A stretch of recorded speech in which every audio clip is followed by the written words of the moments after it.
चलिए जानते हैं आज देश और दुनिया की सिलेक्टेड काम की और महत्वपूर्ण 25 बड़ी खबरों को सिर्फ 10 मिनट में। पर अभी तक आपने इस वीडियो को लाइक नहीं किया है तो लाइक कर दें और इस चैनल को सब्सक्राइब भी कर लीजिए। इजराइल ने मानी गलती, जम्मू कश्मीर का गलत नक्शा अपनी वेबसाइट से हटाया। जी हां दोस्तों, इजराइल ने अपनी आधिकारिक वेबसाइट से भारत का वो नक्शा हटा लिया है जिसमें जम्मू कश्मीर का हिस्सा गलत तरीके से पाकिस्तान में दिखाया गया था। दरअसल दोस्तों, सोशल मीडिया पर हुए जबरदस्त विरोध के बाद इसे हटा दिया गया। भारत में इजराइल के राजदूत रूवेन अचार ने इस मुद्दे पर प्रतिक्रिया देते हुए कहा है कि यह वेबसाइट संपादक की गलती थी और इसे तुरंत हटा दिया गया है। इस गलती को सबसे पहले सोशल मीडिया प्लेटफॉर्म एक्स पर एक यूजर ने उठाया। यूजर ने लिखा कि भारत इजराइल के साथ खड़ा है, लेकिन क्या इजराइल भारत के साथ खड़ा है? इजराइल की आधिकारिक वेबसाइट पर भारत का नक्शा देखें, खासकर जम्मू और कश्मीर पर ध्यान दें। इस पर प्रतिक्रिया देते हुए रूवेन अजार ने कहा कि यह वेबसाइट संपादक की गलती थी, धन्यवाद, इसे हटा दिया गया है। चलिए दोस्तों जान लेते हैं इसके बाद अगली खबर। दिल्ली एमसीडी स्टैंडिंग कमेटी चुनाव मामला, सुप्रीम कोर्ट बोला एलजी ऐसे दखल देंगे तो लोकतंत्र का क्या होगा। अध्यक्ष चुनाव पर भी अगली सुनवाई तक रोक लगाई गई। जी हां दोस्तों, सुप्रीम कोर्ट ने शुक्रवार को दिल्ली नगर निगम यानी कि एमसीडी की स्टैंडिंग कमेटी के छठे सदस्य की चुनाव प्रक्रिया पर आपत्ति जताई है।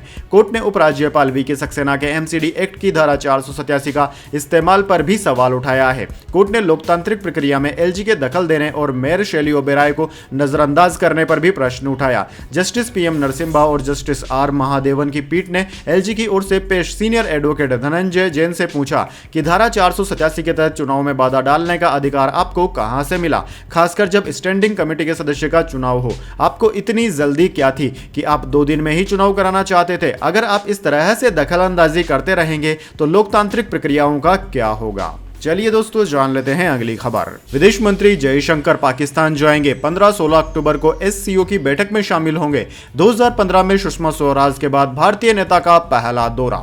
जी दोस्तों, विदेश मंत्री एस जयशंकर 15 से 16 अक्टूबर को पाकिस्तान जाएंगे। वे इस्लामाबाद में एससीओ के हेड्स ऑफ गवर्नमेंट सीएचजी की बैठक में शामिल होंगे। विदेश मंत्रालय के प्रवक्ता रणधीर जायसवाल ने शुक्रवार को इसकी जानकारी दी। दरअसल दोस्तों, यह पिछले 9 साल में पहली बार होगा जब भारत का कोई मंत्री पाकिस्तान जाएगा। विदेश मंत्रालय की प्रेस कॉन्फ्रेंस में जायसवाल से सवाल किया गया कि क्या जयशंकर की यात्रा भारत पाकिस्तान के रिश्तों को सुधारने की कोशिश है। इस पर उन्होंने जवाब दिया कि भारत एससीओ चार्टर को लेकर प्रतिबद्ध है। विदेश मंत्री की यात्रा का यही कारण है, इसका कोई और मतलब नहीं निकाला जाना चाहिए।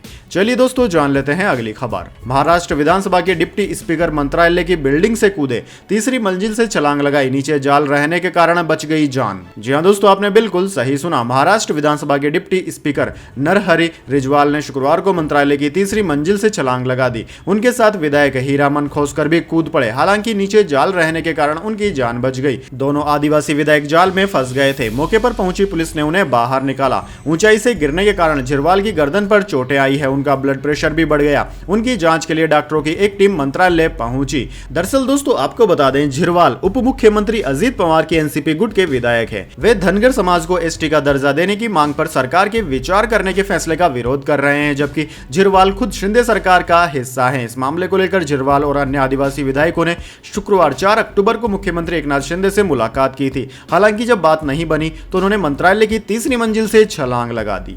चलिए दोस्तों जान लेते हैं इसके बाद अगली खबर। हॉस्पिटल से डिस्चार्ज हुए गोविंदा, कहा अचानक रिवॉल्वर चल गई, खून का फव्वारा निकल गया, 3 दिन पहले खुद से गोली लगी थी।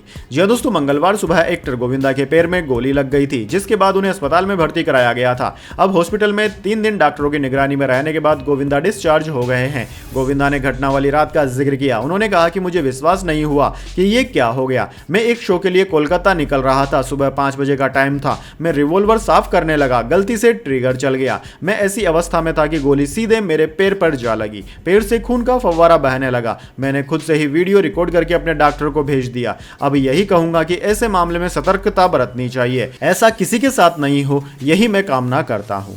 चलिए दोस्तों जान लेते हैं अगली खबर। दीपावली कब मनाई जाएगी अब भी तय नहीं हुआ। काशी, उज्जैन सहित देश के ज्योतिषियों ने 31 को मनाने को कहा। अयोध्या में 1 नवंबर को मनेगी। जी हां दोस्तों, दीपावली 31 अक्टूबर को मनाई या 1 नवंबर को। इस बार ज्योतिषियों की 3 मीटिंग हो चुकी है, लेकिन अब भी सभी विद्वान एक तारीख तय नहीं कर पाए हैं। इस कारण देश में 2 दिन दीपावली मनाने की स्थिति बन गई है, जबकि काशी के पंडितों का कहना है कि दीपावली व लक्ष्मी पूजन का शुभ मुहूर्त 31 अक्टूबर को है। देश का राष्ट्रीय पंचांग तैयार करने वाले खगोल विज्ञान केंद्र कोलकाता ने कैलेंडर में दीपावली 31 अक्टूबर को ही तय की है। वहीं भारत सरकार सहित एमपी, यूपी, बिहार, छत्तीसगढ़, राजस्थान, गुजरात, दिल्ली, हिमाचल प्रदेश के कैलेंडर में भी दीपावली की तारीख 31 अक्टूबर बताई गई है। द्वारिका, तिरुपति में 31 को, अयोध्या, रामेश्वर और इस्कॉन मंदिरों में 1 नवंबर को दिवाली मनाई जाएगी, ऐसा ऐलान किया गया है।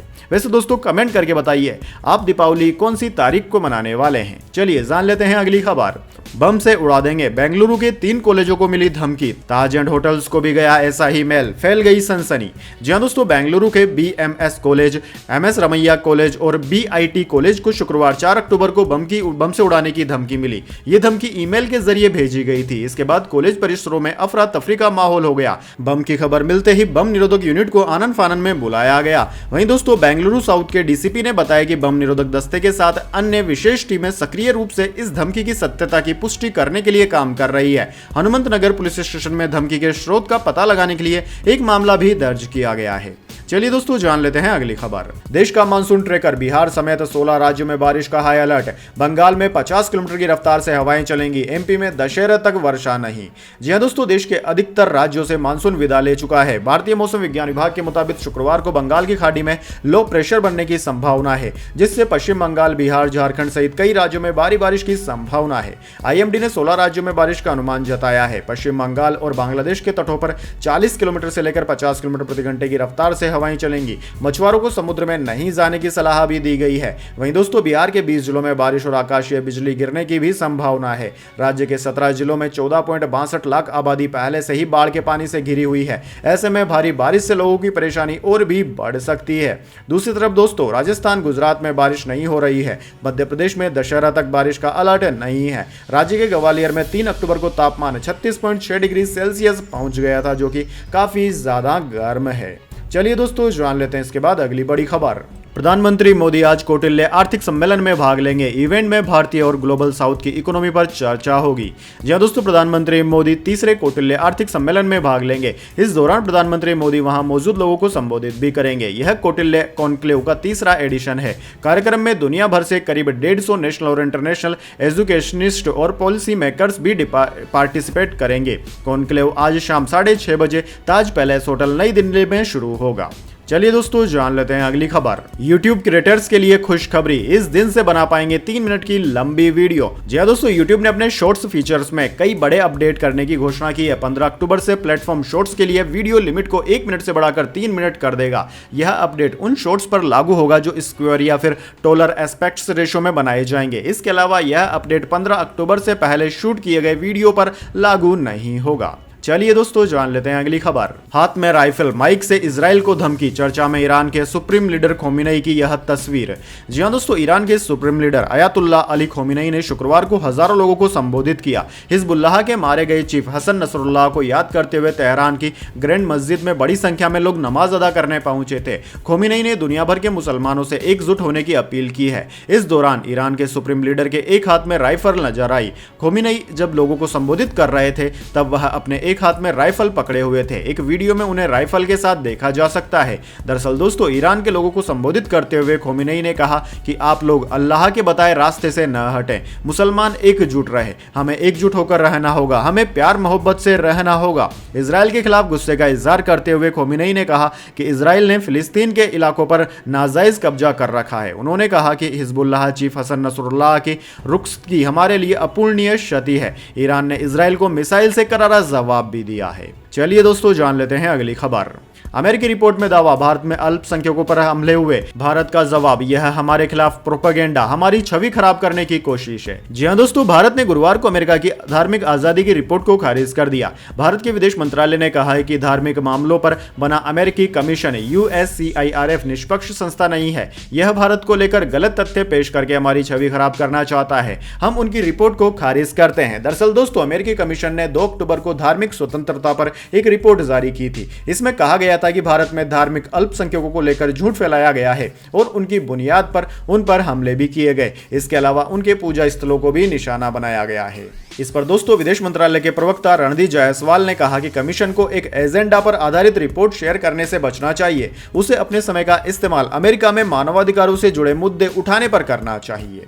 चलिए दोस्तों जान लेते हैं इसके बाद अगली खबर। सोमनाथ मंदिर के पास अवैध निर्माण पर बुलडोजर एक्शन, सुप्रीम कोर्ट बोला आदेश की अवमानना हुई है तो जिम्मेदार जेल जाएंगे, गुजरात सरकार से जवाब भी मांगा। जी दोस्तों, सुप्रीम कोर्ट ने शुक्रवार को कहा कि गुजरात में अधिकारियों ने बुलडोजर एक्शन पर उसके आदेश की अवमानना की है तो हम न केवल अधिकारियों को जेल भेजेंगे बल्कि उन्हें सारी संपत्तियां दोबारा बनवाने का आदेश भी देंगे। यह बात जस्टिस BR गवई और जस्टिस KV विश्वनाथन की बेंच ने कही है। बेंच गुजरात में सोमनाथ मंदिर के पास बने अवैध निर्माणों पर 28 सितंबर को हुए बुलडोजर एक्शन के खिलाफ अवमानना याचिका पर सुनवाई कर रही थी। याचिका में समस्त पाटनी मुस्लिम जमात ने सुप्रीम कोर्ट के 17 सितंबर के आदेश के उल्लंघन को लेकर कार्यवाही करने की मांग की थी। इस दौरान मुस्लिम धार्मिक और आवासीय स्थलों को ज्यों का त्यों रखने की मांग खारिज कर दी गई है। सुप्रीम कोर्ट इस मामले पर गुजरात सरकार से जवाब मांग रहा है। अगली सुनवाई 16 अक्टूबर को होगी।